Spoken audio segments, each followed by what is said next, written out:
Selanjutnya nanti mungkin kita akan membahas pembicara yang kedua, Bapak Tony Arjuna, yaitu tentang nutrisi seimbang pada diet ketogenik. Jadi nanti ini para pemirsa bisa melihat nih bagaimana kita menggabungkan nutrisinya itu. Jadi jangan asal diet harus lemaknya banyak, tapi nutrisinya juga harus diseimbangkan. Nah, Pak Tony Arjuna ini merupakan seorang nutrisionis, beliau juga dietik internship dari Faculty of Medicine Universitas Gadjah Mada, lulus pada tahun 2008.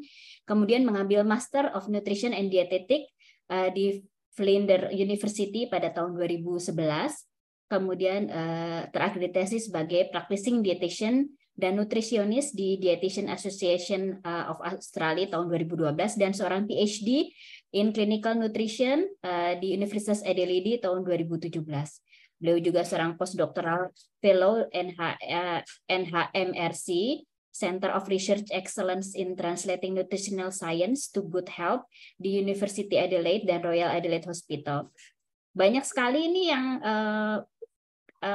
beliau nih ya dari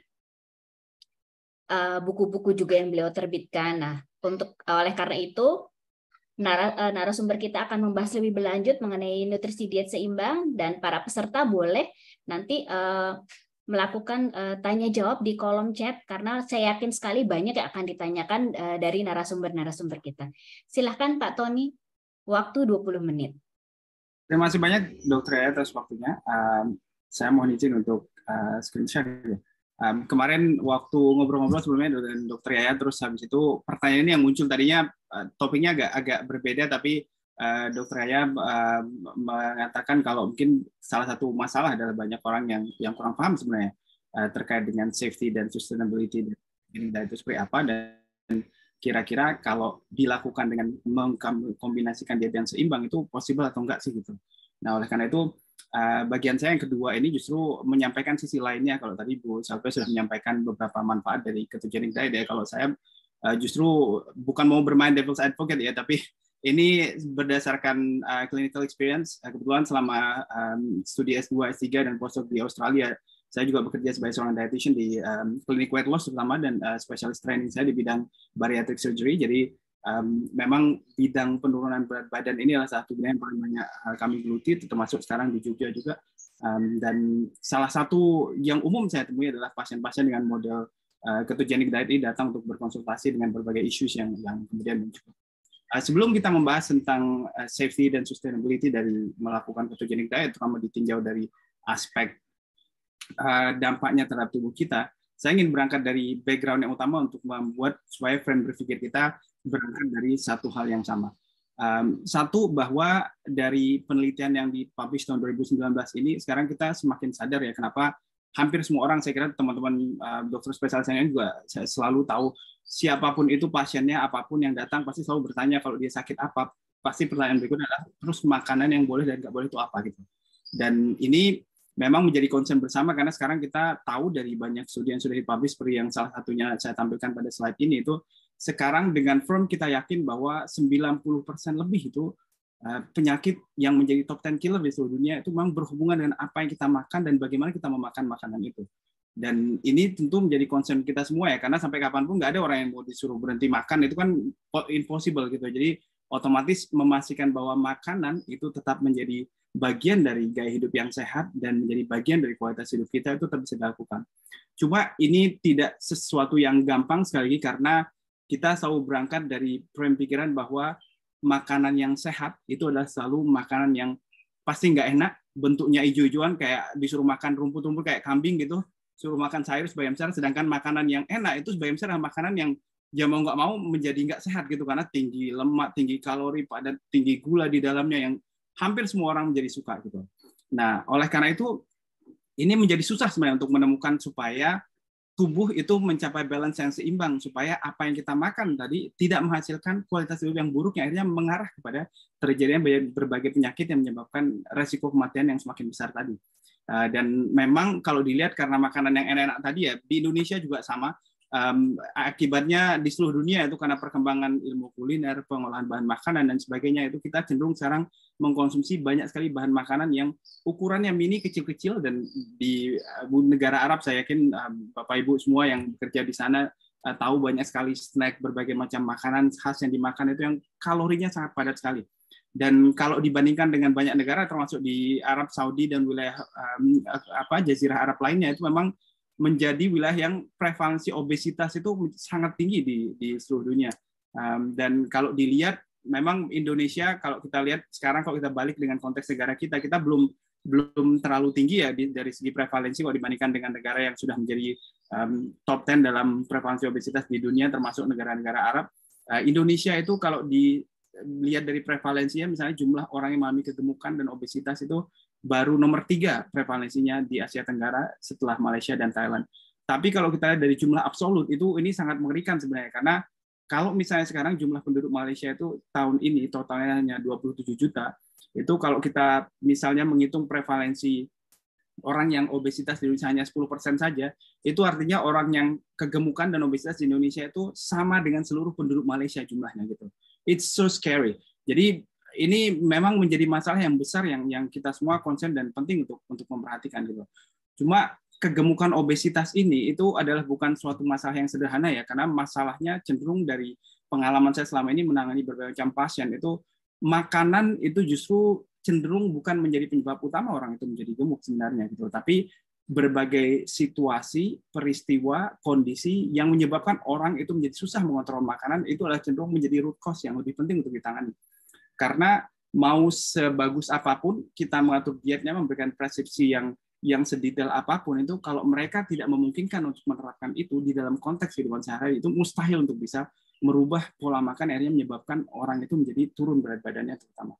Dan meskipun kita tahu berat badan yang meningkat ini banyak sekali efek penyakitnya yang tadi terjadi, itu ini nggak cenderung serta-merta membuat semua orang itu merasa mulai concern ya, kecuali kalau sudah merasa mempengaruhi kehidupan sehari-hari. Dan ini yang justru dari awal selalu saya kampanyekan kepada banyak orang, bahwa jangan menunggu melihat masalah kegemukan atau obesitas itu menjadi masalah ketika sudah mulai nggak bisa jalan lagi keliling di mall, terus mulai kecapean, nggak bisa turun naik tangga, atau mulai tidur terus habis itu nggak bisa nyenyak, sering terganggu pernafasannya ketika tidur.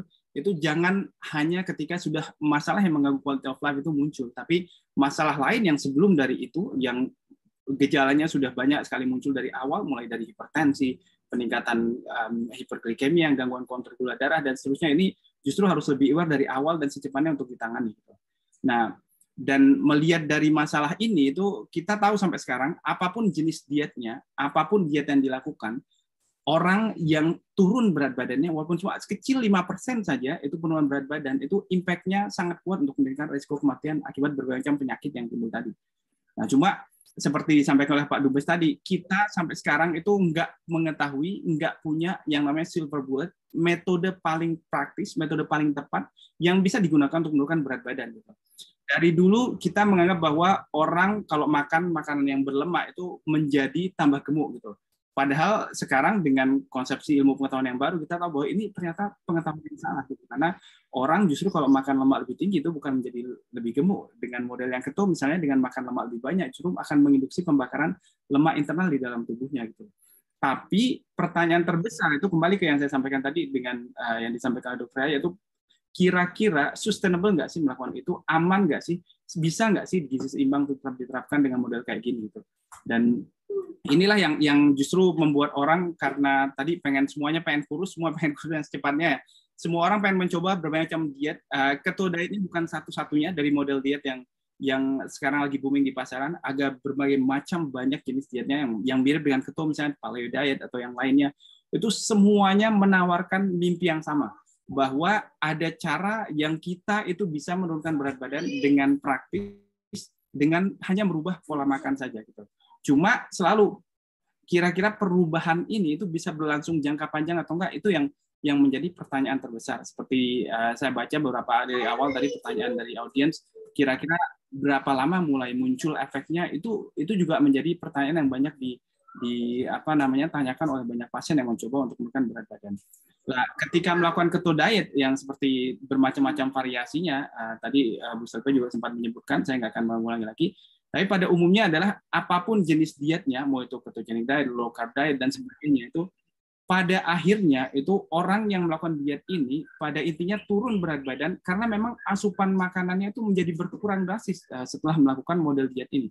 Kenapa demikian nanti akan kita lihat kenapa bisa terjadi seperti itu di bagian belakang. Tapi pada intinya yang selalu terjadi dari berbagai macam janji dari berbagai jenis diet itu adalah ketika kita melakukan itu karena model dietnya itu berbeda dengan apa yang kita lakukan sehari-hari, dengan kebiasaan kita cenderung akan membuat kita makan itu menjadi lebih sedikit dari biasanya, dan akhirnya total asupan kalori itu menjadi tidak seperti yang sebelumnya sebelum berdiet, dan akhirnya berat badan secara otomatis akan menjadi turun.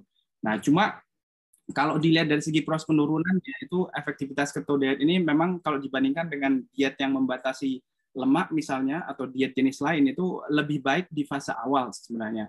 Kalau dilihat dari grafik ini misalnya, kita tahu kenapa orang yang berdiet dengan rendah karbohidrat itu lebih cepat turun berat badannya, karena ketika badan itu kekurangan asupan karbohidrat dari luar, maka dia akan mulai membakar simpanan glikogen pada fase 1-2 hari awal. Setelah itu, badan akan lebih prefer untuk menggunakan protein sebenarnya sebagai sumber energi untuk dipecah ketika asupan makan dari luar itu berkurang. Dan ketika protein dipecah, karena protein itu banyak mengikat air, itu otomatis ketika orang yang turun berat badan dengan low carbohydrate diet ini naik di timbangan, itu akan kelihatan di fase awal berat badan yang hilang itu lebih banyak hasilnya. Nah, cuma kalau setelah diikuti dalam jangka waktu yang lama, itu mau dia rendah lemak, mau dia rendah karbohidrat, jenis dietnya seperti yang disajikan dalam slide ini, itu ujung-ujungnya orang-orang yang berdiet itu jumlah kehilangan berat badannya sebenarnya akan sama gitu. Cuma insentifnya, motivasinya ketika menerapkan yang namanya low carbohydrate diet tadi dengan model keto misalnya, itu menjadi lebih banyak muncul di awal itu. Jadi motivasinya lebih sering, lebih kuat karena kelihatan dalam waktu singkat, oh berat badannya agak banyak ya setelah naik timbangan gitu. Tapi pada ujung-ujungnya nanti setelah berlangsung jangka panjang itu akan sama juga, akhirnya berat badan yang tadi akan kembali kepada fase yang sebelumnya. Bahkan dari sebuah studi yang dilakukan di Inggris itu menunjukkan orang yang berdiet itu setelah di follow up dalam waktu 1,5 tahun, itu dari 18 bulan, dari ratusan orang itu 95% itu kembali berat badannya ke semula, bahkan lebih tinggi dari sebelumnya. Hanya sedikit sekali yang berhasil mempertahankan berat badannya itu yang turun gitu loh. Karena tadi permasalahan adalah berbagai macam jenis diet yang dilakukan. Tadi sustainability-nya nanti akan kita di bagian belakang itu yang tidak possible untuk diteruskan dalam jangka waktu lama. Nah, sebelum pindah ke sustainability itu tadi saya menyampaikan bahwa saya akan menyampaikan salah satu sisinya dari menerapkan ketogenic diet ini, bukan berdasarkan teori tapi sebelum evidence yang ada. Mohon semua peserta turn off mic ya. Mohon tidak mengganggu. Jadi mohon pembicara aja yang mic-nya on ya. Terima kasih. Silakan Pak Tony. Baik, matur nuwun Dr. Iqbal. Baik. Nah, terkait dengan ketogenic diet sendiri, ini adalah evidence yang sudah terekod ya di dalam jurnal berbagai macam penelitian ilmiah yang Bapak Ibu bisa mencari. Ada banyak efek samping yang muncul ketika orang itu menerapkan diet dengan model ketogenic diet misalnya. Secara spesifik ini dari case reports yang sudah dilaporkan, itu misalnya orang yang menerapkan ketogenic diet dalam waktu durasi cukup lama itu yang terkait dengan ketosis, itu dosis dan seterusnya itu udah banyak muncul, tapi juga ternyata meningkatkan resiko munculnya batu ginjal dan gangguan kesehatan ginjal lainnya. Di dalam penelitian yang ini misalnya tadi kenapa ada warning orang-orang tertentu nggak boleh melakukan, karena ada banyak studi yang sudah menunjukkan, misalnya dalam case report yang 2 ini ada seorang perempuan yang sedang menyusui mencoba melakukan ketogenic diet dan hanya mengalami koma ketoasidosis gara-gara melakukan ketogenic diet ini. Pada orang-orang yang memiliki type 1 diabetes misalnya mengalami hiperketonuria berat dan akhirnya juga mengalami koma karena melakukan ketogenic diet tersebut tanpa pengawasan.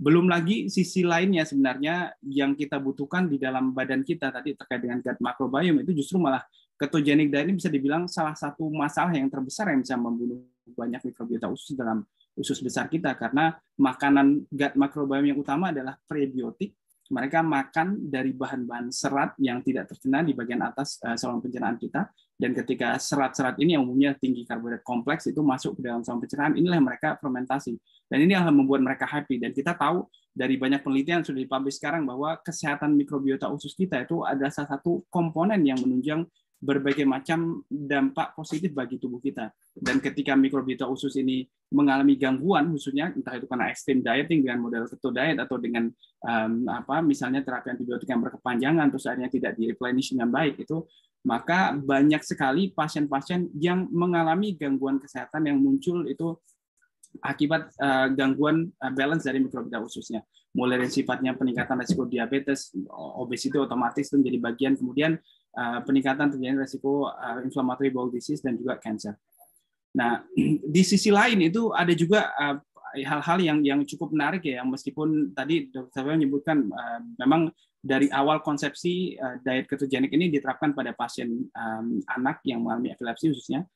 Dan berdasarkan pengalaman saya selama di Adelaide itu kita banyak menterapi anak-anak dengan masalah epilepsi ini dengan ketogenic diet, tapi juga itu dalam pelaksanaannya selalu close monitoring dan ada periode on off-nya, switch on dan switch off supaya anak-anak tidak memiliki efek samping. Karena dari dua penelitian ini misalnya itu anak-anak apalagi kalau mau mencoba ketogenic diet dari awal itu sangat riskan sebetulnya terhadap gangguan pertumbuhan pada mereka, khususnya pertumbuhan tulang. Kemudian anak-anak yang epilepsi sekalipun yang mereka memang diterapi khusus dengan ketogenic diet ini, kalau dia di close monitoring dan misalnya loss to contact follow up itu pada beberapa pasien yang pernah saya temui di Australia misalnya, cenderung akhirnya ketika datang kembali dengan banyak efek samping yang membahayakan kesehatan mereka.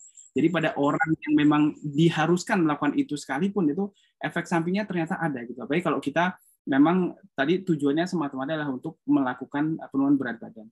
Pada orang yang kondisi lain misalnya kalau ada yang berniat untuk menurunkan berat badan terus dalam program misalnya terus pengen hamil gitu, ini justru malah risky kalau melakukan diet dengan model keto ini karena kan sangat rendah itu otomatis asupan asam folat itu menjadi tidak seimbang jadinya karena asam folat dibutuhkan untuk neurological development pada anak. Jadi kalau mereka melakukan ini dalam jangka panjang tadi sebelum mengikuti program hamil itu resiko untuk anaknya nanti yang lahir mengalami neurological defect itu menjadi jauh lebih besar. Jadi sangat risiko sekali untuk dicoba meskipun belum hamil atau pada proses mencoba kehamilan. Ada lagi penelitian lainnya juga publish tahun 2020 kemarin ini tentang resiko peningkatan masalah ginjal terutama dan aterosklerosis pada orang-orang menerapkan diet protein tinggi dengan berbagai macam pola. Kalau bisa dilihat di gambar yang C khususnya misalnya pada mereka yang mengkonsumsi lebih banyak daging-dagingan, baik itu yang berasal dari daging kambing, sapi dan sejenisnya itu cenderung lebih meningkat resiko untuk mengalami penyakit ginjal dan aterosklerosis itu dibandingkan dengan kalau misalnya sumber proteinnya itu berasal dari yang lebih kompleks yang berasal dari tumbuh-tumbuhan misalnya protein nabati yang berasal dari kacang-kacangan dan sejenisnya. Nah, dan ini memang menjadi bagian yang ultimate itu pada dasarnya setelah dilakukan meta-analisis itu sejujurnya tubuh kita itu secara normal memang harus mengkonsumsi karbohidrat. Tapi jumlah karbohidrat yang dikonsumsi itu ada level idealnya, ada sweet spot-nya yang harus dikonsumsi dan bukan jenis karbohidrat yang tentu yang karbohidrat sederhana yang tinggi gula yang gampang untuk dicerna dengan cepat oleh tubuh kita itu bukan seperti itu, tapi karbohidrat kompleks dalam bentuk sayur dan buah-buahan utamanya. Ini yang sangat clear dari penelitian ini adalah bahwa kita kalau mengkonsumsi karbohidrat terlalu sedikit, terlalu jauh kurang dari 50 gram seperti model keto diet tadi yang kurang dari 50% kontribusinya dari pada total kalori kita atau sebaliknya sangat tinggi karbohidrat, hampir semuanya karbohidrat isinya yang masuk dalam tubuh kita, itu dua-duanya efeknya membahayakan. Tapi kalau dia dari risk-nya itu mengurangi asupan karbohidrat menjadi sangat rendah tadi sampai kurang dari 50 gram, itu lebih besar bahayanya sebenarnya dibandingkan kalau asupan karbohidrat itu berlebihan gitu loh. Karena tadi akan banyak efek samping metabolik yang lain yang bisa muncul gitu. Dan dari yang saya sebutkan pada slide-slide sebelumnya tadi itu long term metabolic effect itu bisa efeknya akhirnya nanti katastrofik pada tubuh kita dan bisa membahayakan kesehatan kita di ujungnya gitu. Dan karena itu sebelum kita melakukan diet jenis apapun termasuk dengan ketogenic diet ini pertimbangan good and bad-nya itu harus dipikirkan baik-baik dulu sebelum bisa diterapkan untuk yang jangka panjang. Nah, yang terakhir ini yang terkait dengan sustainability, apakah bisa sebenarnya model ketogenic diet itu dilakukan jangka panjang dan kira-kira kalau mau menerapkan pola yang dengan diet seimbang itu memungkinkan atau enggak, itu sebenarnya antara diet ketogenik dengan diet gizi seimbang itu enggak match ya, karena itu opposite end dari dua kubu. Yang satunya formulasi kalori dengan memastikan bahwa hanya jenis tertentu yang dominan paling banyak, di mana jumlah lemak itu paling tinggi, kemudian protein, kemudian karbohidrat yang sangat sedikit, sedangkan diet gizi seimbang itu mengkombinasikan supaya sebagian besar itu komponennya sampai dengan 60% itu berasal dari karbohidrat justru, sedangkan protein dan lemak itu dalam jumlah lebih sedikit. Jadi kalau dilihat kedua sisinya itu agak susah untuk diwujudkan dalam satu frame yang sama. Dan kalau kita mau berbicara secara jujur ya, meskipun segimanapun enaknya yang disebut, yang selalu janji ya teman-teman, yang saya selalu dengar itu pasien dengan diet keto datang, kalau di sini dengan model diet ini bisa makan enak sepuasnya gitu. Tapi yang namanya makanan enak itu setiap manusia itu pertama definisinya beda. Kita lahir dan besar dengan growth palate yang berbeda, yang kalau mau ditanya mungkin yang paling jujur masakan terenak di seluruh dunia itu apa, pasti jawabannya masakan ibu sendiri gitu, karena semuanya terbiasa dengan itu dari sejak kecil. Tapi kalau ditanya sekarang makanan apa yang paling enak, itu nggak bisa kita mengkonsumsi makanan paling enak dan paling lezat itu setiap hari. Mau siapapun, misalnya taruh dokter Yaya sangat hobi makan bakso, suruh makan bakso setiap hari dalam seminggu, itu hari ketiga pasti udah bosen, pasti ngeliat bakso berikutnya pengen muntah gitu. Begitu juga dengan yang dilakukan oleh banyak pasien yang dikeluhkan oleh orang-orang yang mencoba dengan model diet keto, itu banyak yang akhirnya datang setelah berhenti itu, saya terus terang ngelihat daging itu pengen muntah Pak, nyium bau daging itu saya udah nggak bisa lagi gitu, karena memang ya itu, kita nggak dilahirkan untuk mengkonsumsi satu jenis makanan itu dominan terus itu terus yang diulang gitu. Tuhan juga nggak pernah menciptakan satu jenis makanan untuk kita satu yang dimakan terus jadi paling sehat, itu nggak ada. Jadi otomatis itu sustainability-nya itu menjadi sangat jelek kalau kita mau mencoba diet dengan model yang mono jenis makanannya tadi.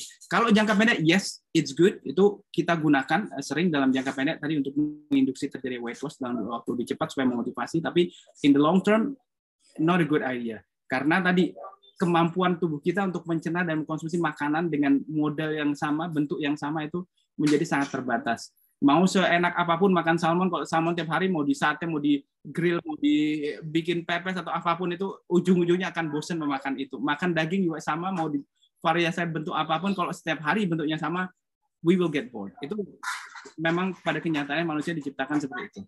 Dan kalau ditelusuri lebih lanjut lagi, itu banyak teman-teman yang sering mengatakan dulu para praktisi diet paleo, diet keto dan jenisnya itu datang dengan klaim bahwa dari dulu nenek moyang kita tuh sebenarnya makannya kan zaman dulu kan berburu dan meramu, makanya mereka sehat itu karena makannya daging, makannya yang berlemak tinggi itu yang diburu gitu. Ternyata tuh completely wrong gitu loh. Kita tahu sekarang itu benar-benar salah, karena dari hasil penelitian yang sudah dilakukan itu pada remah makanan yang diliti pada manusia yang hidup ratusan ribu tahun yang lalu itu, ternyata mereka pada zaman itu pun banyak makan buah dan sayur, malah makan bagian besar makanan itu berasal dari karbohidrat kompleks, yang berasal dari kacang-kacangan, yang berasal dari sumber sejenis gandum dan seterusnya gitu. Dari zaman dulu memang badan manusia itu sudah diciptakan untuk mengkonsumsi dengan model seperti ini gitu. Dan saya paling nggak setuju ya kalau dibilang mungkin zaman dulu tuh orang jarang sakit, orang nggak pernah masuk rumah sakit dan sebagainya. Ya alasannya bukan karena apa namanya mereka lebih sehat gitu, tapi zaman dulu itu dokternya lebih sedikit, fasilitas kesehatannya lebih sedikit ya, jadi otomatis diagnostiknya lebih jelek gitu. Sekarang kan orang lebih care dengan kesehatan, lebih banyak yang diperiksa, lebih banyak rumah sakit, ya lebih tahu banyak penyakitnya gitu. Jadi bukan semata-mata kan dulu lebih sehat gitu, karena kalau dari balik ke studi yang model seperti ini, misalnya dari zaman dulu bahkan manusia yang hidup ratusan tahun lalu itu juga sudah ada yang mengalami kanker gitu, bukan cuma sekarang manusia itu mengalami kanker gitu. Jadi ini menunjukkan bahwa memang dari awal desain tubuh kita itu sebenarnya nggak ideal kalau harus mengkonsumsi satu jenis zat gizi tertentu yang dalam jumlahnya sangat dominan. Dan ini contoh saya berikan gambar yang paling simpel itu. Kalau Bapak Ibu ingat misalnya ada pepatah yang mengatakan one apple a day to keep the doctors away, itu kalau menurut saya itu sangat salah sekali gitu. Sama juga dengan contoh misalnya pada buah prune ini, misalnya meskipun dia sangat bergizi dengan sekian banyak zat gizi di dalamnya, banyak bermanfaat untuk berbagai fungsi dalam tubuh kita, kalau kita memakan buah apel terus atau buah prune terus setiap hari, ya kita juga jadi sakit gitu. Karena dia nggak mengandung semua zat gizi yang dibutuhkan oleh tubuh kita. Jadi otomatis balance healthy eating itu yang mengandung zat gizi yang bervariasi tadi dengan komponen di dalamnya yang enggak dominan salah satu jenis zat gizi tertentu, enggak karbohidratnya berlebihan atau lemaknya berlebihan, itu menjadi lebih ideal untuk kita terapkan gitu.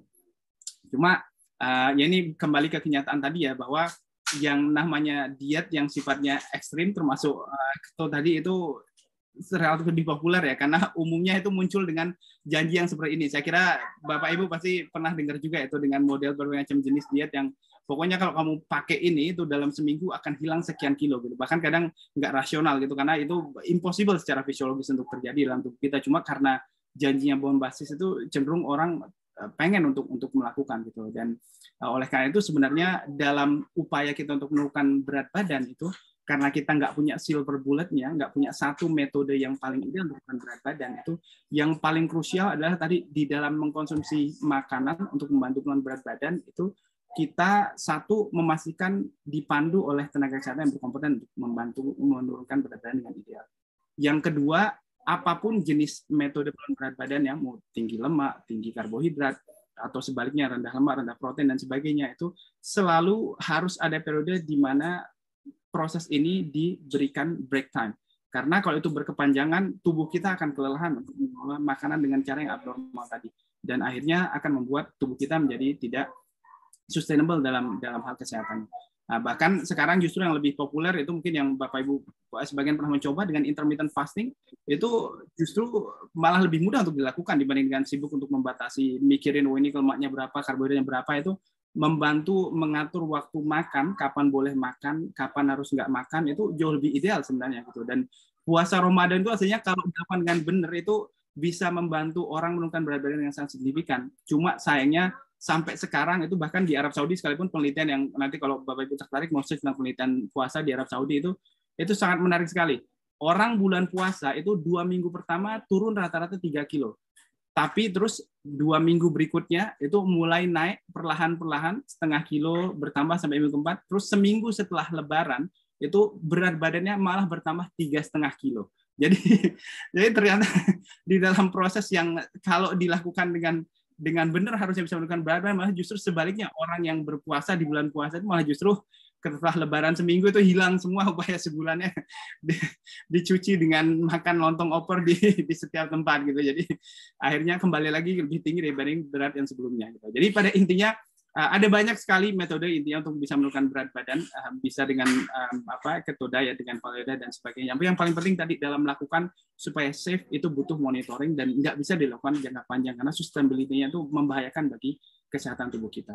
Dan oleh karena itu saya selalu menekankan kepada pasien saya dimanapun itu, kalau mau melakukan diet apapun itu, yang penting itu controllingnya baik dan tidak dibuat ekstrim. Itu sebenarnya bisa menjadi metode untuk menurunkan berat badan. Dan keto diet itu bagus untuk menginisiasi penurunan berat badan di awal, tapi nggak sustainable untuk dilakukan dalam jangka panjang. Jadi untuk membantu turun cepat untuk memotivasi di awal, ya, tapi setelah itu bisa dilakukan dengan restriksi kalori yang lebih rasional, yang memberikan keseimbangan asupan zat gizi pada pasien, karena nanti kalau dilakukan terus-menerus itu ada banyak efek samping yang muncul tadi seperti saya sebutkan di awal.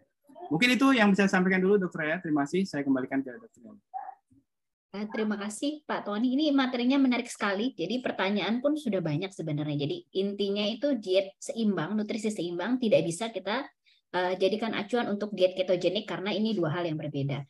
Nah, untuk diet ini juga nggak bisa sembarangan ya Pak, karena sekarang kalau saya lihat rata-rata tuh gue udah diet keto kok, yang penting kan makanannya tinggi lemak, padahal ada hal-hal yang harus diperhatikan. Seperti kalau misalnya protein kita terlalu tinggi tentu akan jadi suatu penyakit. Kemudian bisa timbul gagal ginjal, kenapa? Karena kebutuhan proteinnya tinggi sekali. Atau kemudian kalau misalnya kita makan lemak, yang kita banyak makan lemak jenuh, bisa jadi timbul penyakit jantung koroner, padahal tujuannya harusnya tidak menimbulkan suatu penyakit akibat diet tertentu.